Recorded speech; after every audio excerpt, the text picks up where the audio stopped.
Hello बच्चों, welcome to the chemistry class. ये unsolved series का सेट नंबर 3 है 2022 का। तो पिछले दो लेक्चर में हमने सेट नंबर 1 और सेट नंबर 2 किया था। ये लेक्चर नंबर 3 है सेट नंबर 3 का। तो स्टार्ट करते हैं पहले क्वेश्चन से। इसमें जो पहला क्वेश्चन है सॉलिड स्टेट से है, जो कि सिलेबस से रिमूव कर दिया गया है। दूसरा क्वेश्चन है कि निम्नलिखित में से कौन सा अणुसंख्य गुणधर्म है। तो अणुसंख्य गुणधर्म गिने चुने 4 हैं, याद रखिएगा। हिमांक का अवनमन, क्वथनांक का उन्नयन, परासरण दाब और वाष्प दाब का आपेक्षिक अवनमन। तो इसमें परासरण दाब ये ऑप्शन दिया हुआ, तो ऑप्शन नंबर हो जाएगा 4th। अगला है कि ग वाला क्वेश्चन कि निम्न में से कौन सी शून्य कोटि की विक्रिया है। ये क्वेश्चन इंपॉर्टेंट है क्योंकि इसमें डायरेक्ट पूछ देता है। ये वाला प्रैक्टिकली देखा गया है कि H2 + Cl2 gives 2HCl HNO के प्रेजेंस में होता है, तो यह विक्रिया शून्य कोटि की विक्रिया है। अगला है ग्लूकोज में कितने प्राथमिक एल्कोहल होते हैं।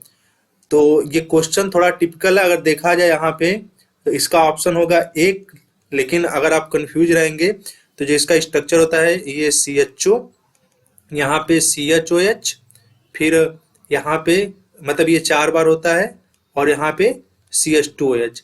लेकिन आप ध्यान से देखेंगे तो इसमें 5 हाइड्रोक्सी समूह होते हैं, OH समूह, लेकिन इसमें 5 ऑप्शन नहीं है। तो हमसे पूछा है प्राथमिक एल्कोहल समूह। प्राथमिक एल्कोहल समूह का मतलब 1 डिग्री एल्कोहल। तो याद रखिएगा ये सिर्फ नीचे वाला ही 1 डिग्री एल्कोहल है, बाकी ये सब 2 डिग्री वाले OH हैं या 2 डिग्री के मिलेंगे। जैसे ये वाला बीच में ये 2 डिग्री का है, ये चारों बीच में जो लगे हैं 2 डिग्री के हैं, बट ये अल्कोहल जिस कार्बन से जुड़ा है वो डायरेक्ट एक ही कार्बन से जुड़ा होगा, इसलिए इसको 1 डिग्री अल्कोहल बोलते हैं। तो याद रखिएगा इसका ऑप्शन नंबर हो जाएगा 1st। अगला है कि निम्नलिखित में से कौन सा हेलोफार्म अभिक्रिया देता है। तो याद रखिएगा हेलोफार्म अभिक्रिया वही देता है जिसमें मेथिल कीटोन समूह पाए जाते हैं। मेथिल कीटोन समूह का फार्मूला होता है CH3। CO समूह जिसमें पाए जाएंगे उसी को मतलब वही हेलोफार्म अभिक्रिया देगा, मतलब पहला वाला ऑप्शन सही हो जाएगा। अगला है कि कार्बिलेमिन अभिक्रिया में क्या बनता है। तो याद रखिएगा कार्बिलेमिन अभिक्रिया होता है RnH2 1 डिग्री एमीन देता है और इसमें जो प्रोडक्ट बनता है ये आइसोसाइनाइड बनता है। कभी कभी कार्बिलेमिन अभिक्रिया का सीधे सीधे रिएक्शन दे देता है, पूछ देता है कि बताइए ये कौन सी अभिक्रिया है। आते हैं अति लघुत्तरी प्रश्न में, थ्योरेटिकल पार्ट पे। तो ठोस बिंदु में बिंदु दोष पूछा है ठोसों में, तो ये वाला सिलेबस से हटा दिया गया है। दूसरा है कि परासरण और विसरण को अंतर सहित समझाइए, उदाहरण सहित समझाना है। तो एक को ऑस्मोसिस कहते हैं, दूसरे को डिफ्यूजन कहते हैं। तो परासरण होता है कि अर्धपारगम झिल्ली में से होकर विलायक कणुओं का कम सांद्रता से अधिक सांद्रता की ओर गमन, और विसरण होता है कि अधिक सांद्रता से कम सांद्रता की ओर गमन। और दूसरी बात यह है कि परासरण में अर्धपारगम झिल्ली की जरूरत पड़ती है, जबकि विसरण में अर्धपारगम झिल्ली की जरूरत नहीं पड़ती है। तो इसका हम लोग परिभाषा देखते हैं। तो इसकी डिफिनेशन है विसरण की कि जब किसी विलायक में किसी विलेय को घोलने पर विलेय कणों का अधिक सांद्रता से कम सांद्रता की ओर गति ही विसरण कहलाता है। इसका एग्जाम्पल है कि जब किसी बाल्टी से भरे पानी में रंग का एक टुकड़ा डाला जाता है तो कुछ समय बाद पूरे बाल्टी का पानी रंगीन हो जाता है, क्योंकि रंग के अणु अपने अधिक सांद्रता से कम सांद्रता की ओर फैल जाते हैं और यही प्रक्रिया विसरण कहलाती है। तो याद रखिएगा इसमें कोई भी अर्धपारगम झिल्ली की जरूरत नहीं पड़ती है, बट परासरण में अर्धपारगम झिल्ली की जरूरत पड़ती है। ये इसमें एक अंतर हो गया। और इसमें दूसरा अंतर हो गया कि विसरण में क्या होता है कि विलेय के कण अधिक सांद्रता से कम सांद्रता की ओर जाते हैं, इसमें विलायक के अणु कम सांद्रता से अधिक सांद्रता की ओर जाते हैं। तो परासरण का परिभाषा हो जाएगा कि विलायक के अणुओं का अर्धपारगम झिल्ली में से होकर कम सांद्रता से अधिक सांद्रता की ओर गति ही परासरण कहलाता है। परासरण 2 प्रकार के होते हैं, अंतः परासरण और बाह्य परासरण, एंडोऑस्मोसिस और एक्सोऑस्मोसिस। तो पहला वाला है इसमें कि चीनी के गाढ़े विलयन में अंगूर का सिकुड़ जाना। तो जो ये वाला एग्जाम्पल है ये दूसरे वाले के एग्जाम्पल बाह्य परासरण का एग्जाम्पल है, क्योंकि जो चीनी का गाढ़ा विलयन होता है तो अंगूर का जो पानी होता है उसकी सांद्रता चीनी के विलयन के मुकाबले कम होती है, इसीलिए अंगूर सिकुड़ जाता है। तो उसमें बाह्य परासरण होता है क्योंकि अंगूर का पानी बाहर की तरफ निकलता है। और जल में किशमिश का फूल जाना, तो जल का पार्ट जो होता है किशमिश के अंदर चला जाता है, उसको हम लोग कहते हैं अंतः परासरण। आते हैं अगले क्वेश्चन पे। अगला क्वेश्चन हमसे पूछा हुआ कि विशिष्ट एवं मोलर चालकता में अंतर स्पष्ट कीजिए। तो इसका डिफिनेशन देखते हैं। तो इसका डिफिनेशन है मोलर चालकता का कि किसी विलयन के एक निश्चित आयतन में उपस्थित विद्युत अपघट्य के 1 मोल द्वारा उपलब्ध कराए गए आणों की चालकता मोलर चालकता कहलाती है। इसे हम लोग लैम्डा एम से प्रदर्शित करते हैं। लैम्डा एम बराबर होता है, वो कप्पा लिखा हुआ के जैसा दिखता है, कप्पा इंटू भी होता है। और विशिष्ट चालकता जो होता है कि किसी चालक के पदार्थ के विशिष्ट प्रतिरोध के व्युत्क्रम को विशिष्ट चालकता कहते हैं। इसे हम कप्पा या रो से डिनोट करते हैं, सिग्मा से। इसका फार्मूला होता है कप्पा या रो बराबर सिग्मा बराबर 1/रो। और इसका मात्रक होता है ओम इनवर्स, मीटर इनवर्स होता है, या सेंटीमीटर इनवर्स भी कभी कभी हो जाता है। ओम इनवर्स को हम लोग कभी कभी साइमन भी लिखते हैं। नेक्स्ट सवाल है कि द्रव स्नेही और द्रव विरोधी कोलाइड किसे कहते हैं। तो ये वाला सिलेबस से हटा दिया गया है। नेक्स्ट सवाल है तीसरा का क, ये भी सॉलिड स्टेट का है, तीसरा का क भी हटा दिया गया है। तीसरा का ख आईपीएससी नाम लिखना है, तो इसका नाम लिखते हैं। तो इसका नाम है टेट्रा कार्बोनिल निकिल। इसका ऑक्सीडेशन नंबर जो आएगा उसको 0 लिखेंगे ब्रैकेट में। दूसरा वाले का नाम है कि K2ZnOH4।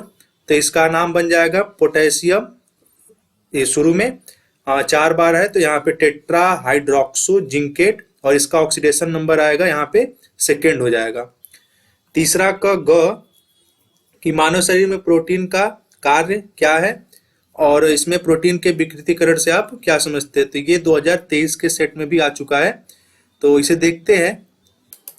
तो इसका डिफिनेशन है कि प्रोटीन का विकृतीकरण क्या होता है और प्रोटीन का कार्य क्या होता है। तो प्रोटीन का विकृतीकरण सबसे पहले देखते हैं कि वह प्रक्रिया जिसके द्वारा प्रोटीन के भौतिक गुणों के साथ साथ जैविक गुणों में भी परिवर्तन आ जाता है, उसे प्रोटीन का विकृतीकरण कहते हैं। होता कब है, प्रोटीन को जलीय विलयन में गर्म करने पर या प्रबल अम्ल या प्रबल क्षार में डालने पर यह अवक्षेपित हो जाता है। इस अवस्था में इसे विकृत प्रोटीन कहते हैं। जैसे ये हमारे पास एक एक्टिव प्रोटीन है, जब हम इसको गर्म जल या क्षार या अम्ल में डालेंगे, सपोज दैट हीट कर दिए इसको हम यहाँ पे, तो ये डी एक्टिव हो जाएगा। ये एक्टिव प्रोटीन है और ये वाला डी एक्टिव प्रोटीन है।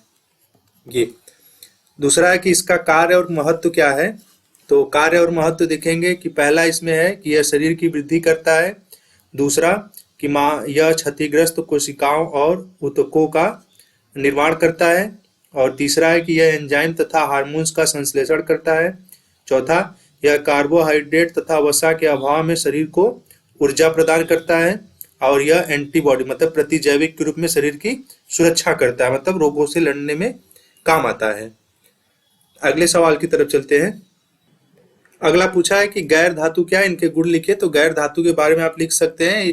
गैर धातु का मतलब सीधा सीधा बोला जाए तो ये हमसे पूछा है अधातु के बारे में। तो अधातु के बारे में आप क्लास 10th में पढ़ रखे हैं, इसको लिख सकते हैं कि वे तत्व जो इलेक्ट्रॉन ग्रहण करके ऋणायन बनाने की प्रवृत्ति रखते हैं।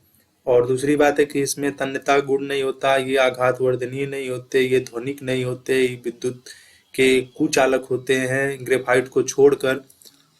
चौथा का क, इसमें हमसे पूछा है कि निम्नलिखित सेल का 298 केल्विन पर नट समीकरण लिखिए एवं ईएमएफ की गणना कीजिए। तो ईएमएफ निकालने का फार्मूला है कि ई सेल बराबर, ई सेल को ही हम लोग ईएमएफ कहते हैं। तो इसे हम दूसरे पेज पे करते हैं। इसका हम वैल्यू पहले लिख लेते हैं कि कितना कितना दिया है। तो जो एफ की वैल्यू है -0.44 दी हुई है, और एच की जो होती है वो हमको पता होना चाहिए कि 0 होती है, और एफ की सांद्रता दी हुई है 0.001 और एच की सांद्रता 1 m दी हुई है। तो आइए इसे करते हैं सबसे पहले। तो यहाँ पे देखते हैं कि सब हमसे पूछा क्या है। तो ई सेल लिख लेते हैं। ई सेल को हम लोग ईएमएफ कहते हैं। ईएमएफ बराबर फार्मूला होता है E not cell minus 0.0591 upon N, log ऊपर एनोड का कंसंट्रेशन और नीचे कैथोड का कंसंट्रेशन। ये तो याद रखिएगा, इसमें जो एनोड है वो Fe वाला है और जो कैथोड है वो हाइड्रोजन वाला है। अब यहाँ पे करना क्या है, ई नॉट सेल निकालना, ई कैथोड, तो कैथोड हमारा हो गया 0 और ई नोट था जो 0.44 था, तो यहाँ पे हो जाएगा प्लस। यहाँ पे ये ई नॉट सेल हो गया, या हम बगल में इसको निकाल सकते हैं। ई नॉट सेल का जो फार्मूला होता है E not cathode minus E not anode होता है। कैथोड की वैल्यू याद रखिएगा, हाइड्रोजन का जो पोटेंशियल होता है वो 0 होता है, और यहाँ पे माइनस 0.0591/2 हो जाएगा। 2 इसलिए होगा क्योंकि Fe का जो है Fe से Fe2+ बन रहा, तो 2 इलेक्ट्रॉन निकला होगा, और यहाँ H+ से H2 बन रहा। पहले इसको हम बैलेंस करेंगे तो यहाँ 2 इलेक्ट्रॉन जोड़ना पड़ेगा। ये इलेक्ट्रॉन 2 इलेक्ट्रॉन से 2 इलेक्ट्रॉन कट गया, ये रिएक्शन हमारा बैलेंस हो गया। Fe+2H+ गिव्स Fe पे 2+ और प्लस H2। हम इसी का सांद्रता यूज करेंगे, इसकी सांद्रता 1 दी हुई है और इसका जो दिया हुआ है यहाँ पे 0.001 m। तो यहाँ पे जब इसका हम फार्मूला बनाएंगे तो लॉग ऊपर हो जाएगा Fe2+ इसका मतलब इस बैटरी के लिए, और नीचे हो जाएगा H+ का स्क्वायर हो जाएगा, क्योंकि यहाँ पे ध्यान से देखेंगे ये 2 पावर में चला जाता है। तो यहाँ पे 0.44 माइनस 0.0591/2 और लॉग ऊपर है 0.001। अब यहाँ से करेंगे 0.44, यहाँ से इसका वैल्यू निकालेंगे 0.0591/2।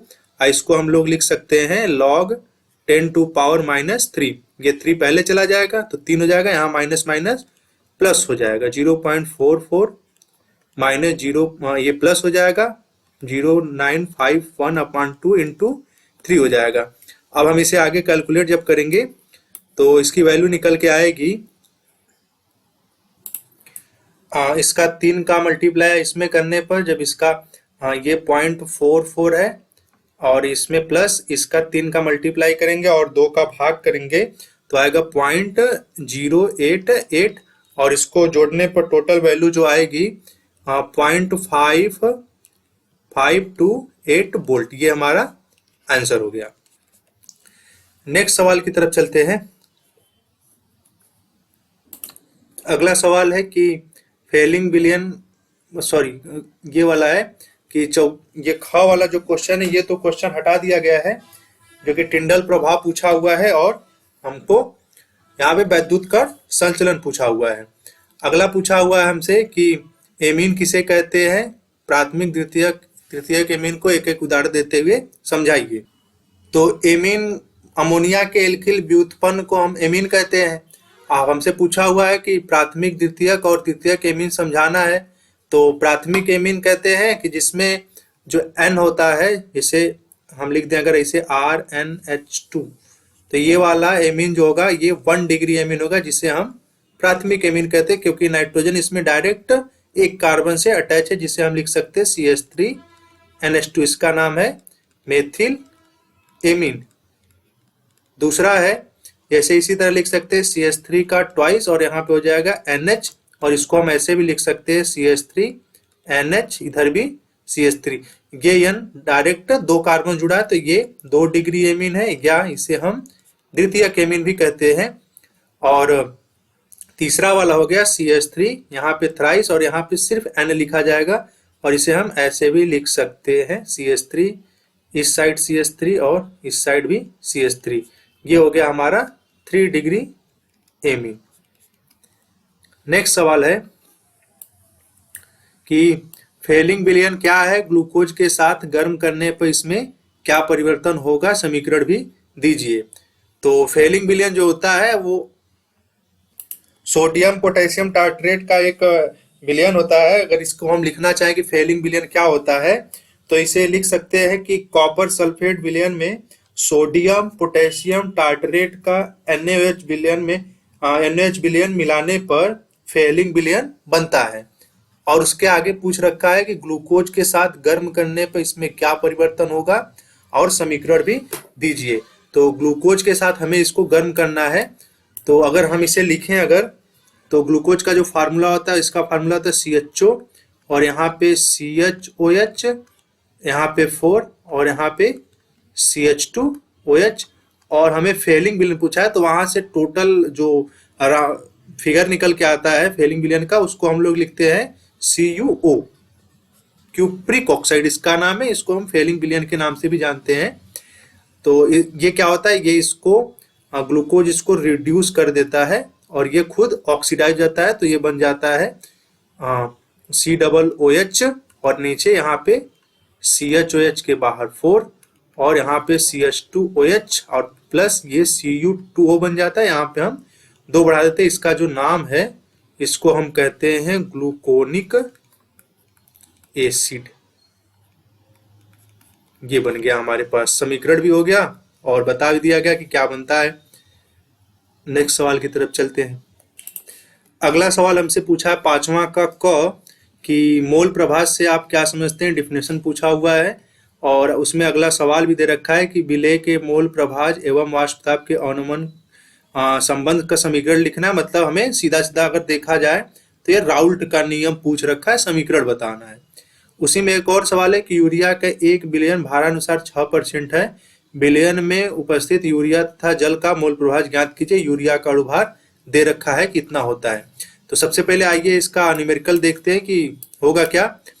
तो इसका हम फिगर आउट करेंगे ये कि इसमें सबसे पहले 2 कॉलम बनाएंगे कि क्या क्या दे रखा है।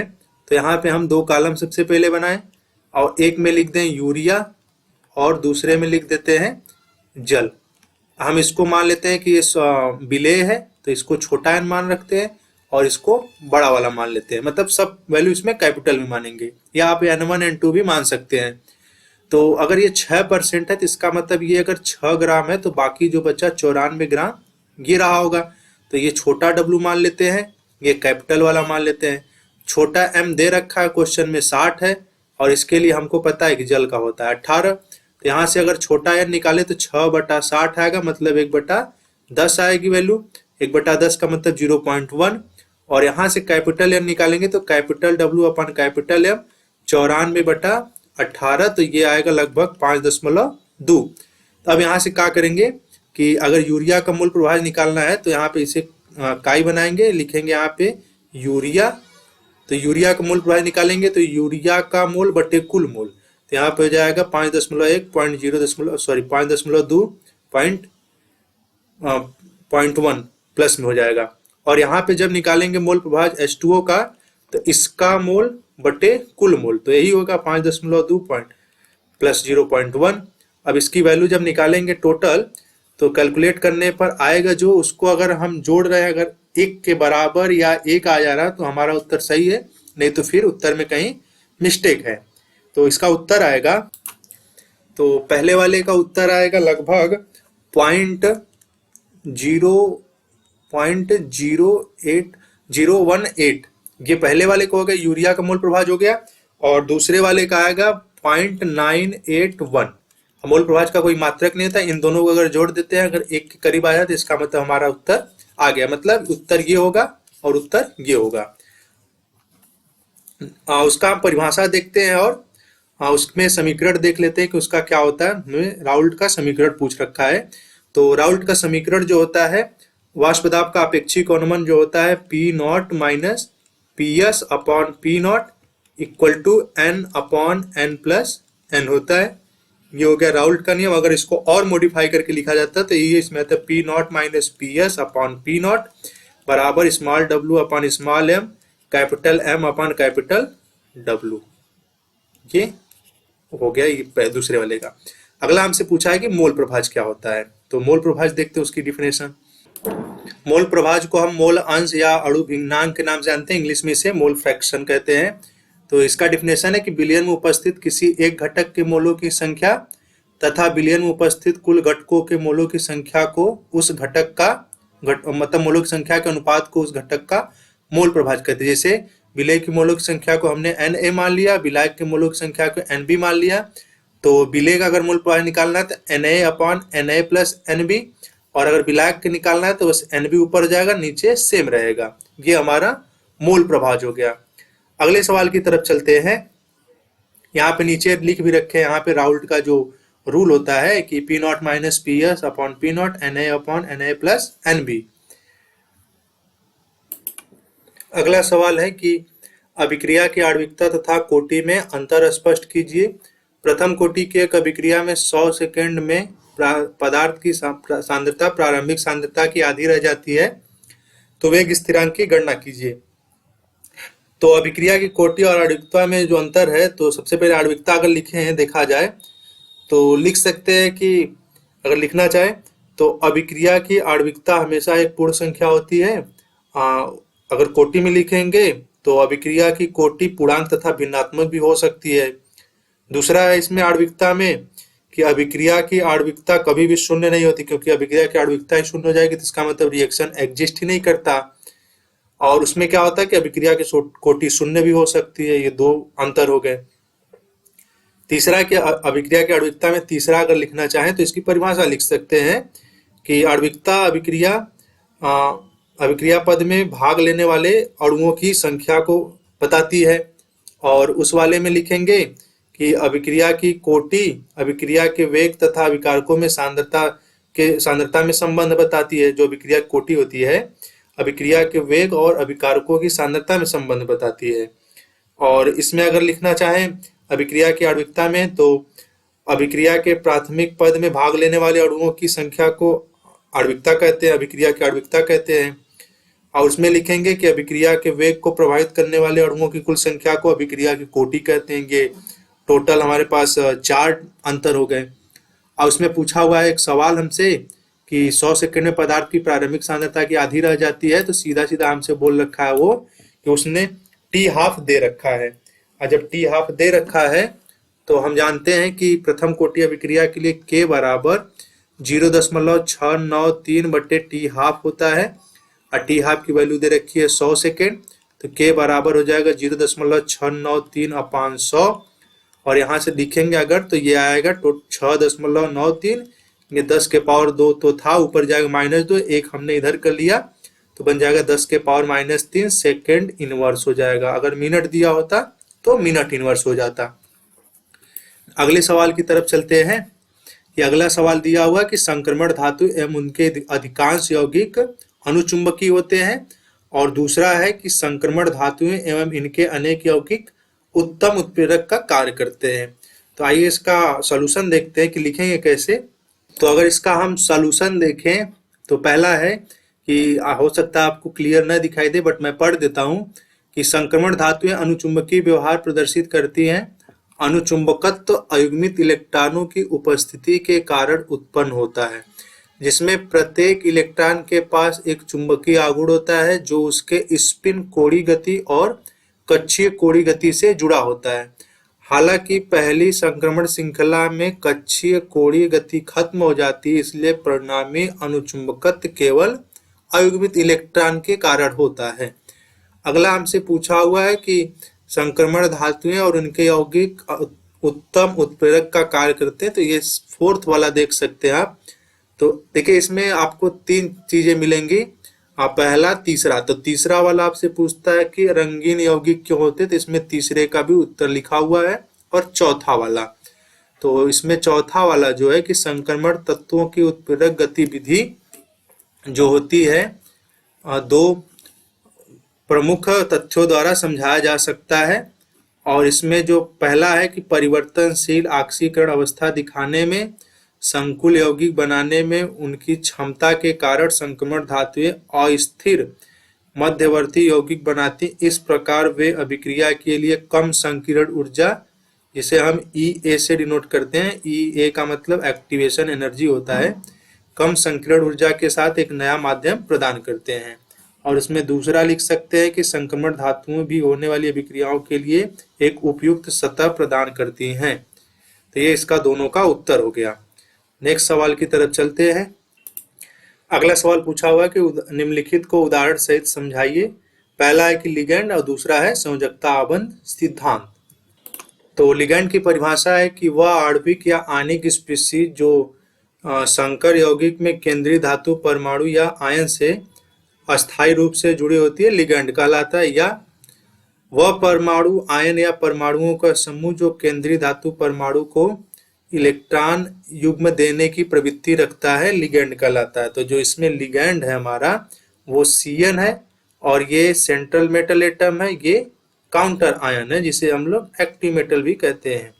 तो इसमें जो Cn है इसका नाम साइनाइड हो, ये लिगेंड है, और Cn के ऊपर होता है माइनस, या तो जिसके ऊपर माइनस हो या जिसके ऊपर लोन पेयर हो वही इलेक्ट्रॉन डोनेट कर सकता है केंद्रीय धातु परमाणु को। अगला उसमें संयोजकता आवरण सिद्धांत, वो देखते हैं। तो संयोजकता आवरण सिद्धांत की थ्योरी है जिसे हम वीवीटी भी कहते हैं शॉर्टकट में। तो इस सिद्धांत का जो प्रतिपादन है लाइनस पॉलिंग ने किया था, अतः इसे पॉलिंग का सिद्धांत भी कहते हैं।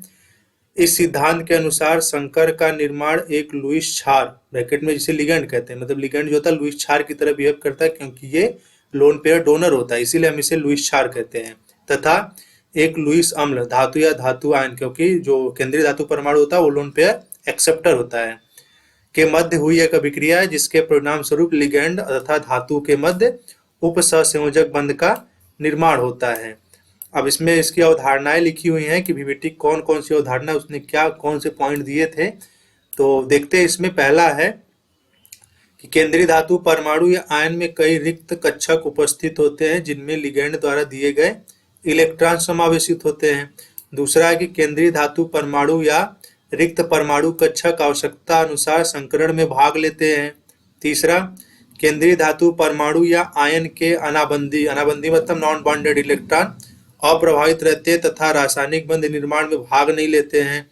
चौथा इसमें है कि एक संकर निर्माण में हुंड के अधिकतम बहुलता के नियम का अनुसरण किया जाता है, परंतु प्रबल लिगेंड के कारण इलेक्ट्रॉन हुंड के नियम के विरुद्ध युग्मित होते हैं, मतलब अनपेयर्ड इलेक्ट्रॉन को जो होता है प्रबल लिगेंड पेयर करा देता है, उठा के सबको एक जगह कर देता है। और पांचवा है कि यदि संकर में एक या एक से अधिक इलेक्ट्रॉन अयुग्मित हो तो संकर अणुचुंबकीय तथा सभी इलेक्ट्रॉन युग्मित हो तो संकर प्रतिचुंबकीय होता है। ये हमारी वीवीटी की थ्योरी थी। इसमें जो छठा क वाला है ये हमारे सिलेबस से हटा दिया गया है, और इसका अथवा वाला भी ये सब पी ब्लॉक एलिमेंट के हैं।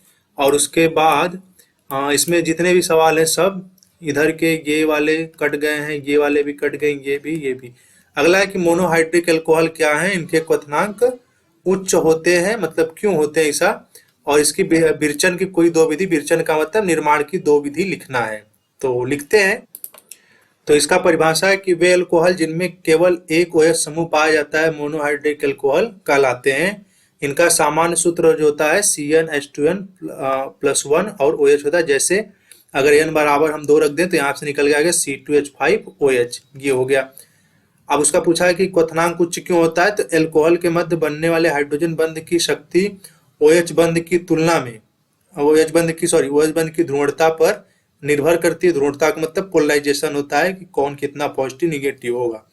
तो इनके गलनांक व क्वथनांक उच्च होते हैं जिसका कारण इसमें अंतराणुक हाइड्रोजन बंद होता है। तो सबसे ज्यादा 1 डिग्री में, फिर उसके बाद 2 डिग्री में, फिर उसके बाद सबसे ज्यादा 3 डिग्री में होता है। अब हमसे इसमें पूछा हुआ है कि इसके विरचन की 2 विधि लिखना है, मतलब इसके निर्माण की 2 विधि लिखना है। तो इसके निर्माण की जो 2 विधियां हैं वो हो जाएंगी, जैसे मान के चलिए हमारे पास हाइलो एल्केन से बना सकते हैं। तो हाइलो एल्केन से बनाने का मतलब RX और इनकी क्रिया करा दीजिए KOH से, तो यहाँ से KX बन गया प्लस ROH बन गया, ये बन गया। और दूसरा वाला है एस्टर से बना सकते हैं, जैसे RCOOR, और इनका करा देते हैं हम हाइड्रोलिसिस H2O।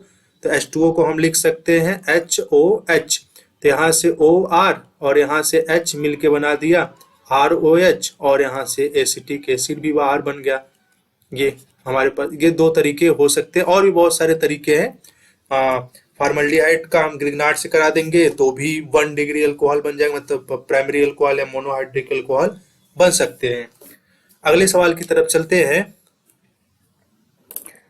अगला सवाल है कि क्या होता है जब केवल रासायनिक समीकरण दीजिए। पहला वाला है कि आइसोप्रोपिल अल्कोहल मतलब 2 डिग्री अल्कोहल। तो आइसोप्रोपिल अल्कोहल का फॉर्मूला था CH3CHOH और ये CH3 प्लस। अब इनको करना है हमें कॉपर के साथ, तो कभी कभी याद रखिएगा कॉपर भी दे सकता है और Ag भी दे सकता है 300 डिग्री सेल्सियस पे।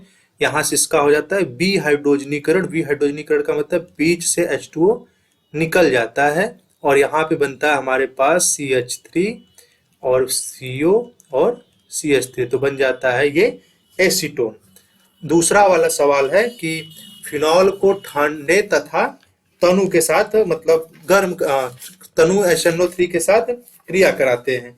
तो तनु HNO3 के साथ जब इनकी क्रिया कराते हैं तो ये बनता है हमारे पास कि जैसे फिनॉल हो गया हमारे रिंग के ऊपर OH, और इनकी क्रिया कराते हैं HNO3 के साथ, तो ये बनता है आर्थो पैरा प्रोडक्ट बनता है। यहाँ पे एक बार ये पोजीशन आर्थो पे होगी NO2 की जो इलेक्ट्रोफाइल है, और एक बार इसकी पोजीशन होगी पैरा पे। बहुत ही तीसरा वाला है कि एथिल अल्कोहल की वाष्प को L2O3 पर 250 डिग्री सेल्सियस प्रभावित करते हैं। तो याद रखिएगा 250 डिग्री सेल्सियस प्रभावित करते हैं तो ईथर तैयार होता है, मतलब C2H5OH प्लस इसको हम OH ऐसे C2H5 लिख सकते हैं, और यहाँ पे Al2O3 और यहाँ पे 250 डिग्री सेल्सियस। तो यहाँ से बन जाएगा, यहाँ से H निकाल लें, यहाँ से OH निकाल लें, तो बन जाएगा ये H2O, और यहाँ पे बन जाएगा C2H5O C2H5, इसका नाम है एथॉक्सी एथेन। अगला है कि फिनॉल की सांद्र HNO3 के साथ क्रिया कराते हैं। तो फिनॉल याद रखिएगा तनु और सांद्र में बहुत फर्क होता है। तो सांद्र HNO3, तो जब सांद्र HNO3 से क्रिया कराएंगे तो ये बन जाता है पिक्रिक एसिड, जिसको हम लोग TNP भी कहते हैं, यहाँ पे और यहाँ पे, और इसके 3H2O निकल जाएंगे, और यहाँ पे अगर बढ़ाना हो तो HNO3 के आगे 3 बढ़ा सकते हैं। अगला है कि एथिल अल्कोहल, तो एथिल अल्कोहल की क्रिया करानी है NaOH के साथ और आयोडीन के साथ, तो ये बन जाएगा C2H5OH plus NaOH plus I2। ये क्या होगा कि यहाँ से बनेगा iodoform CHI3 plus CH3 COO Na, और यहाँ पे हो जाएगा NaI और प्लस H2O। यहाँ पे हम लोग क्या करेंगे कि 2 बढ़ा लेंगे, ये रिएक्शन बैलेंस हो जाएगा। अगला सवाल है कि नाभिक रागी प्रतिस्थापन अभिक्रिया क्या होती है, यह अभिक्रिया कितने प्रकार की होती है। तो ये क्वेश्चन 3 बार आ चुका है, पिछले भी सेट में किसी 3 सेट में आया, तो आप उसे पिछला सेट में खोज के पढ़ सकते हैं, बट ओरली बता देते हैं कि नाभिक रागी प्रतिस्थापन। तो इसे अगर हम ऐसे देखें तो ये सीधे सीधे बोला SN रिएक्शन। SN रिएक्शन कितने टाइप की होती है, SN1 और SN2, ये होती है 2 टाइप की, हमें पढ़ना है। तो SN1 में जो होता है, SN2 में जो होता है, वहां से आप देख के कर सकते हैं। इसमें चलते हैं अगले सवाल की तरफ कि 2 ब्रोमोब्यूटेन से हमको बनाना क्या है कि 1 ब्यूटेन से 2 ब्रोमोब्यूटेन बनाना है। तो आइए देखते हैं। तो 1 ब्रोमोब्यूटेन से हमें मतलब 1 ब्यूटेन से 2 ब्रोमोब्यूटेन तैयार करना है। तो 1 ब्यूटेन लिख सकते हैं CH2 double bond CH CH2 और यहाँ पे CH3, इनकी क्रिया करा देते हैं HBr से। तो HBr हमें मार्कोनी का यूज करना है। तो यहाँ पे क्या होगा, यहाँ से H प्लस और Br माइनस, यहाँ पे क्या होगा कि जो Br वाला पोजीशन होगा वो कम वाले पे जाके अटैच हो जाएगा। तो कम वाले पे जाके अटैच हो जाएगा तो बन जाएगा ये, जहाँ पे मतलब मार्कोनी काप में जहाँ पे कम होता है वहीं पे निगेटिव पार्ट जाके अटैच होता है। तो यहाँ पे Br और यहाँ पे CH2 और यहाँ पे CH3 और H यहाँ पे आके अटैच हो जाएगा। तो ये बन जाएगा 2 ब्रोमो ब्यूटेन। अगला है कि बेंजिल क्लोराइड से बेंजिल अल्कोहल। तो बेंजिल क्लोराइड जो होता है, बेंजिल क्लोराइड बोला ना कि क्लोरोबेंजीन, तो CH2Cl ऊपर होता है और यहाँ इसकी क्रिया करा देंगे KOH के साथ, तो बन जाएगा यहाँ पे रिंग और ऊपर CH2OH प्लस KCl। अगला है कि मेथिल ब्रोमाइड से मेथिल साइनाइड। तो मेथिल ब्रोमाइड CH3Br, इनकी क्रिया करा दीजिए KCN से, तो ये बन गया CH3Cn और प्लस KBr बाहर चला गया। अगला है कि एथिल क्लोराइड से एथेनॉल बनाना है, बहुत अभी इसके पहले आया था C2H5Cl, उनकी क्रिया करा दीजिए KOH से, ये हेलो एल्केन है, और यहाँ से बन जाएगा KCl और प्लस C2H5OH हो जाएगा। अगला है कि मेथिल आयोडाइड से एथेन, ये एक इसको बोल सकते हैं कि ये फ्रैंकलैंड अभिक्रिया है। ऊर्ज अभिक्रिया तो नहीं है, नहीं बोल सकते, बट फ्रैंकलैंड के थ्रू हो सकता है मेथिल आयोडाइड, क्योंकि वो आयोडाइड प्रीफर करता है CH3I इनकी Zn, और यहाँ पे लिख सकते हैं CH3I, यहाँ से निकल गया ये ZnI2 और CH3 और CH3 बच गया, इसका नाम है एथेन। ये हमारा पांचों रिएक्शन हो गया, 1 ब्यूटीन से 2 ब्रोमोब्यूटेन, और बेंजिल क्लोराइड से बेंजिल अल्कोहल, मेथिल ब्रोमाइड से मेथिल साइनाइड। तो अगला है कि एथिल क्लोराइड से एथेनॉल, मेथिल आयोडाइड से एथेन। अगला कि प्रयोगशाला में फॉर्मल्डिहाइड बनाने की विधि का रासायनिक समीकरण सहित दीजिए। क्या होता है जब फॉर्मल्डिहाइड को कास्टिक सोडा के साथ गर्म करते हैं? तो याद रखिएगा, फॉर्मल्डिहाइड को जब कास्टिक सोडा के साथ गर्म करते हैं तो वो कैनिजारो अभिक्रिया होती है। कैनिजारो अभिक्रिया में होता है कि फॉर्मल्डिहाइड के मतलब ऐसे एल्डिहाइड जिसमें अल्फा हाइड्रोजन उपस्थित न हो, तो फॉर्मल्डिहाइड या बेंजल्डिहाइड के दो अणु जब तनु NaOH के साथ क्रिया करते हैं तो एक एल्डिहाइड का अपचयन तथा दूसरे एल्डिहाइड का ऑक्सीकरण उसके संगत लवण में हो जाता है, उसे हम कैनिजारो अभिक्रिया कहते हैं। तो देखते हैं इन्हें कि बनाएंगे कैसे इसको हम। तो ये फॉर्मल्डिहाइड बनाने की विधि है कि एलिफैटिक एल्डिहाइड श्रेणी का प्रथम सदस्य फॉर्मल्डिहाइड है, इसे मेथिल्डिहाइड भी कहते हैं या मेथेनल IPSC नाम है इसका। धुएं तथा हरी पत्तियों में भी फॉर्मल्डिहाइड की उपस्थिति होती है। अब बनाते कैसे इसे कि हरी पत्तियों में सूर्य के प्रकाश तथा क्लोरोफिल की उपस्थिति में कार्बन डाइऑक्साइड तथा पानी के संयोग से बनता है और बहुलीकृत होकर ग्लूकोज में बदल जाता है। बहुलीकृत का मतलब उसको कई बार रिपीट करके पॉलीमराइज करके बनाने की इसकी विधि है कि प्रयोगशाला विधि। तो प्रयोगशाला में फॉर्मल्डिहाइड मेथिल अल्कोहल की वाष्प के मिश्रण को प्लेटिनम एस्बेस्टोस का मतलब कोटिंग की गई होती है, या गर्म 500 से 550 उत्प्रेरक कॉपर पे उत्प्रेरक पर प्रवाहित करने से वायु की ऑक्सीजन द्वारा मेथिल का ऑक्सीकरण द्वारा प्राप्त किया जा सकता है। तो ये मेथिल अल्कोहल है, जिसे हमें लिखने का तरीका थोड़ा डिफरेंट है, CH3OH ही है। ½ प्लेनेटीकृत एस्बेस्टोस यूज करते हैं, SCHO और H2O में कन्वर्ट हो जाता है, या नीचे वाला मेथड देख सकते हैं। और ये वाला याद रखिएगा, ये सवाल भी हमसे पूछ रखा है ऑब्जेक्टिव में 2022 में ही किसी सेट में आपको मिलेगा कि फॉर्मल्डिहाइड को जल में घोलने पे इसका 40% विलयन फार्मलिन प्राप्त होता है। तो आपसे वहां पे पूछा होगा कि फार्मलिन किसे कहते हैं। याद रखिएगा फार्मलिन होता क्या है, ये याद रखना पड़ेगा कि फार्मलिन किसे कहते हैं। तो फार्मल्डिहाइड का 40% विलयन, मतलब जिसमें जल घोलने पे इसका 40% विलयन जो बनता है, 40% फॉर्मल्डिहाइड रहेगा, 60% जल रहेगा, उस विलयन को हम लोग फार्मलिन कहते हैं। ये इसका फिगर है, यहाँ पे दिखा देते हैं। यहाँ पे देख रहे हैं कि एक बीकर लिया गया है, बीकर को बालू स्मक के ऊपर रखा गया है, नीचे से बर्नर लगाया गया है।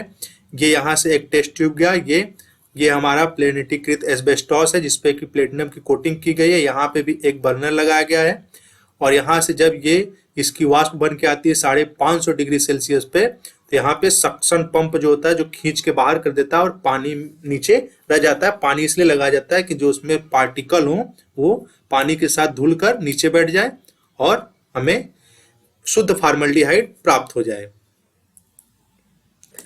अगला हमसे उसी में पूछा हुआ था कि फॉर्मल्डिहाइड को HCHO को हमें NaOH के साथ रिएक्ट कराना है। तो याद रखिएगा HCHO में जो है अल्फा हाइड्रोजन नहीं पाए जाते, मतलब इसमें नहीं होते हैं, तो ये कैनिजारो देगा। तो HCHO के 2 मालिक्यूल लेते हैं, तो पहले वाले मालिक्यूल का अपचयन होकर CH3OH बना लेता है और दूसरे वाले मालिक्यूल का हो जाता है यहाँ पे उपचयन हो जाता है, HCOO बनाता है, बट होता उपचयन तो COOH बनाता है, बट उसका लवण बनाता है, इसका नाम है सोडियम फॉर्मेट, इसका नाम है मेथिल अल्कोहल। इस अभिक्रिया को हम लोग कहते हैं कैनिजारो अभिक्रिया। अगले सवाल की तरफ चलते हैं, लास्ट क्वेश्चन। अगला सवाल पूछा हुआ कि फ्रीडल क्राफ्ट एसिलिनन क्या होता है, दूसरा है क्लीमेंसन। तो एसिलिनन का मतलब होता है कि एसिलीकरण कराना है या बेंजोइलेशन करा दीजिए, बेंजोइलीकरण। तो जैसे फिनॉल, अगर हम इसकी क्रिया फिनॉल से कराएं, जैसे CH3OH है प्लस CH3COCl के साथ कराना है। हालांकि फ्रीडल क्राफ्ट अभिक्रिया में 2 टाइप होता है, एक एल्किलीकरण होता है और एक एसिलीकरण होता है। तो हमसे एसिल नन पूछा हुआ है, तो यहाँ से क्या होगा कि ये एसिल ग्रुप जो होगा यहाँ पे जाके अटैच हो जाएगा, तो बन जाएगा यहाँ पे CH3 C OH यहाँ पे है, और नीचे जो होगा मतलब आर्थो पोजीशन पे CO CH3, और या तो एक बार यहाँ पे पैरा पोजीशन पे मतलब अलग से यहाँ पे लिखने के बाद यहाँ पे OH और यहाँ पे CH3 CO लगा दीजिएगा, ये हो जाएगा। इसका नाम है 2 हाइड्रोक्सी एसिटोफिनॉन, दूसरे वाले का नाम हो जाएगा 4 हाइड्रोक्सी एसिटोफिनॉन। ये हो गया फ्रीडल क्राफ्ट अभिक्रिया। तो फ्रीडल क्राफ्ट अभिक्रिया हमसे किसी के लिए पूछा नहीं है कि किसके लिए निकालना, तो आप फिनॉल के लिए यूज कर सकते हैं। पहला कि फिनॉल की क्रिया जब एसिटिल क्लोराइड से कराई जाती है तो आर्थोपैरा उत्पाद प्राप्त होता है, इस अभिक्रिया को एसिलिन क्रिया कहते हैं। दूसरा है कि क्लीमेंसन अपचयन क्या होता है। तो क्लीमेंसन अपचयन है कि जब किसी कार्बोनिल समूह की क्रिया, जब किसी कार्बोनिल समूह का अपचयन, ये कार्बोनिल समूह है, इसका अपचयन जिंक अमलगम, जिंक अमलगम का फार्मूला था Hg ZnHg या HCl के प्रेजेंस में कराते हैं, तो इसका जो अपचयन होता है ये हाइड्रोकार्बन में कन्वर्ट हो जाता है CH2 में। जैसे हम अगर आपको इसका एक एग्जांपल बताएं तो सपोज दैट हमारे पास ये है CH3 CO और यहाँ पे CH3 लिख देते हैं। अगर हम इसका अपचयन करें तो ये पूरा का पूरा यहाँ से गायब, और यहाँ पे आ जाएगा CH2, तो बन जाएगा CH3 CH2 CH3, ये बन गया हमारे पास प्रोपेन, ये बन गया। तो आई होप कि ये क्लास समझ में आई होगी। तो इस क्लास को यहीं समाप्त करते हैं, मिलते हैं अगले क्लास में। तो वीडियो देखने के लिए बहुत बहुत धन्यवाद।